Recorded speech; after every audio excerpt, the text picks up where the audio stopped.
beforehand, you should know where 4.5 feet is on your body and know the distance between your shoulder and hands. Make sure when you measure a tree, your stick is flat against the tree and is perpendicular to the stump. Now, trees that are elliptical, they're not rounded, they're not perfect, so you need 2 measurements. And make sure your second measurement is perpendicular to your last one and just do the same process. Now, after finding your second measurement, just find the average of the 2, and now you can find your diameter. If you want to find the height of the tree, you start from the stump, and then you walk specifically 66 feet away from the tree.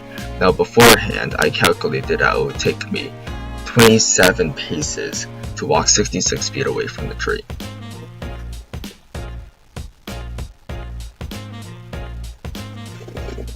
Now, after walking your distance, you can finally find the height of the tree using your number 16-foot logs measurement on your Biltmore stick. Personally, for me, it is 1/2. With the height and diameter, you can know how much lumber you can get from the tree.